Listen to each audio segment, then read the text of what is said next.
maamulka curdanka galmudug oo hadda 5 bil jira wuxuu ku guuleystay xaqiiqatan guulo la dhihi karo muddo dheer ayay ku gaaraan gobollada kale ama meelo badan muddadaas kooban waxay galmudug ku guuleysteen inay dhisteen hay-adihii xukuumadda ama maamulka ugu horeeyo baarlamaanka ama golaha sharci dejinta dowlad goboleedka galmudug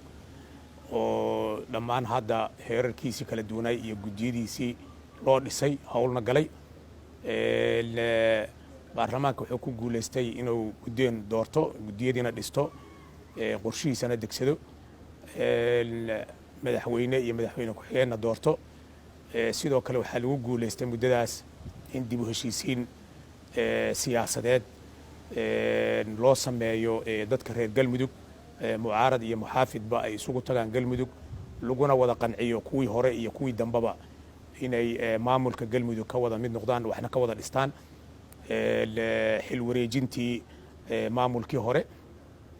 sidoo kale waxaa lagu guuleystay dhismihii golaha xukuumadda waxaa lagu guuleystay deegaano badan oo ay ka dhaceen colaado in la nabadeeyo waxaa lagu guuleystay in la furo laysu furo deegaanada galmudug oo maanta meesha ay marayso ay tahay in xuduudka haddii aad ka gasho galmudug degmada matabaan ilaa aad ka gaarto gaalkacyo qaybteeda koofureed aysan jirin haba yaraatee wax isbaaraa iyo wax ku istaajinayo haddii aad ka baxdo caasimadda galmudug aad ka tegayso xuduudka aan la leenahay ismaamulka dowlad goboleedka Ethiopia aysan jirin wax ku celina iyo waxaad ka baqayso oo habeen iyo maalin aad socon kartid nabaddu sida ay tahay galmudug waxaa hadda hawl bilaabay xukuumadda cusub dabcan xukuumadda cusub barnaamijkeeda la ansixiyey waxaa ugu horeeyo xureynta iyo xasilinta degmooyinka bari galmudug oo aan rajaynayno in maalmaha soo socdo hadduu alla yiraahdo laga howlgeli doono waxaad la socotaan beryahan inuu joogay taliyaha xoogga dalka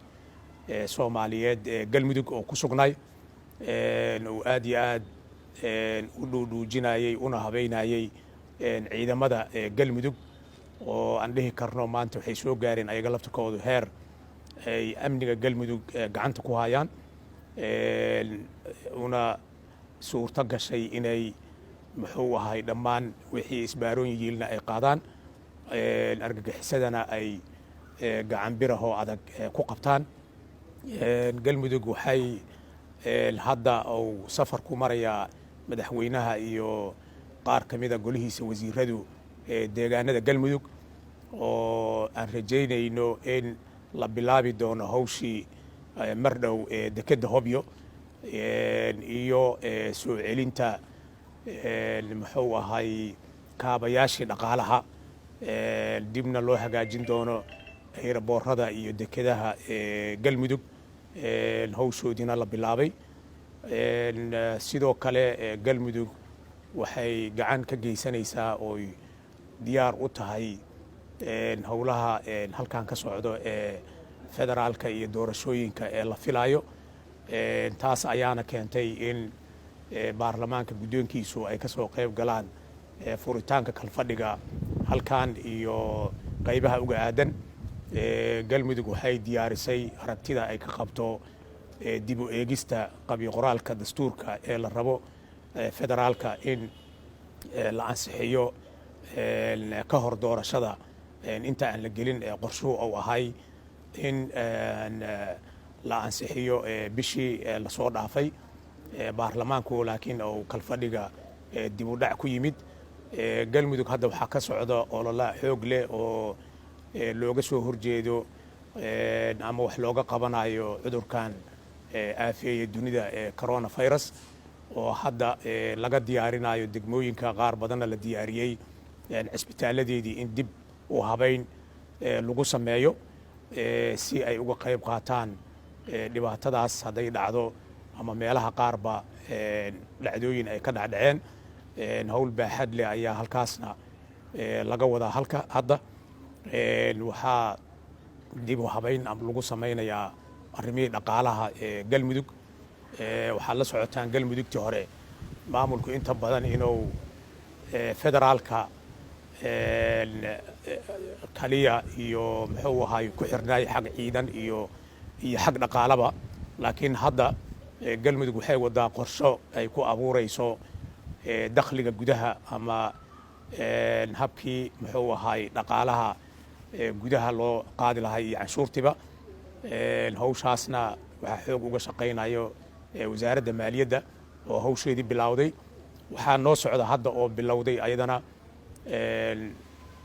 dhismaha golayaasha deegaanka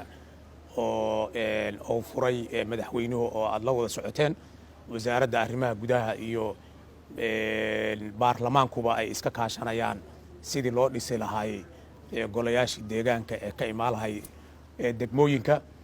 oo aan rajaynayno galmudug hadduu ala yidhaahdo inay ugu hormari doonto gobollada kale ama ay uga hormari doonto. baarlamaanka soo socdana oo si rasmiya uga imaan doono halka hadda uu ku yimiday qaab beeleed oo ku imaan doono hadduu alla idmo deegaanada ama golayaasha deegaanka oo ka imaan doono. haddana la bilaabay already oo aad maqasheen in laga furay cadaado, gaalkacyo, dhuusamareeb,